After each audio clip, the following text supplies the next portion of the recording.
Europe is a nice place with some really great people, but man, do we love to throw things away. In fact, the average European junks about 525 kilograms of waste each year. I mean, that's a whole lot of stuff. And much of it really is stuff as opposed to waste. Useful stuff, worth money. All in all, it's just a waste of waste, isn't it? It's pretty hard on your back, too. So, what can you do about it? Stay tuned. OK, so you've got your half a ton of waste, which might not make you half a ton of money, but it could make you some. And off we go.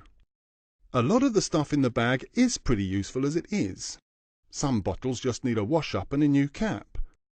And old clothes and furniture come back into fashion before you know it. Some of it might need a bit of repair, but hey, that's job creation right there. Can't be a bad thing, can it? That's it, we're talking reuse. You might need to spend some money to make this happen, but since useful stuff is valuable, you'll get it back. And then some. Now, some of your waste might be useless in itself, but made out of good stuff, like metal, glass, paper and cardboard, all of which can be utilised again if you treat it right. And in fact, some of the really weird stuff used in electronic gadgets is so scarce that we actually need to use it again, if we don't want to run out. And yes, it's called recycling. Of course, collecting and processing isn't free, but here's the clever bit. Recycling turns your waste into useful stuff that can be sold. Shazam! Money in the bank, mate. And as if by magic, new jobs will appear as well. So, how's your back then? Better, eh? Looking good. OK, let's go.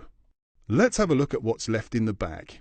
Food leftovers, used cooking oil, some wooden paper, lots of plastic and, smelly stuff like cat litter and used diapers that sadly can't be reused or recycled.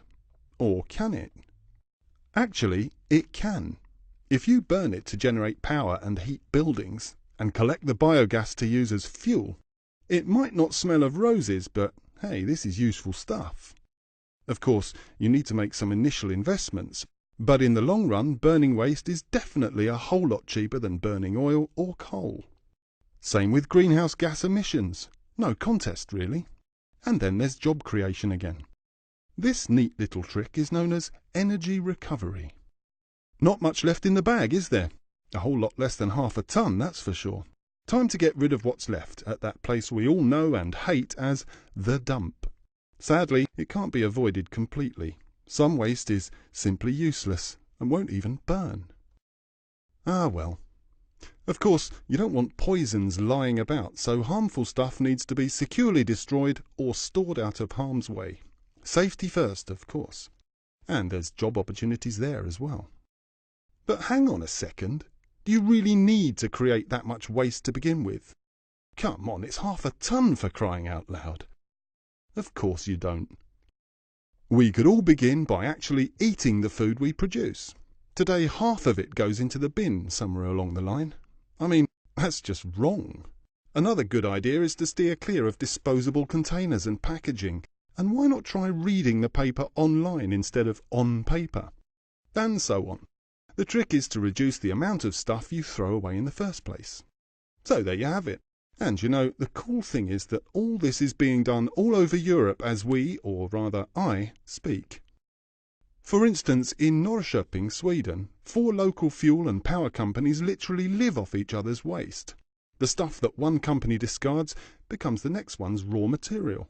And round it goes. Brilliant. Meanwhile, in Hungary, a mushroom growing company have this really sweet sideline going. An electric power plant fueled by biogas made from mushroom scraps and used growing substrate that produces marketable green power. I mean, how clever is that? And in Cumbria, in the UK, the county waste management people have worked with teachers and pupils to turn the Cockermouth School into a sustainable school. This is good news in more ways than one. Not only does the school chuck away a whole lot less than before, but the pupils have become expert reusers, recyclers and reducers in the process. And that's vital. After all, we're not born with sustainability skills. We all need to learn them. It's not like it's rocket science or anything, or it would be Stephen Hawking telling you this and not me. But still, knowledge is power. Green power.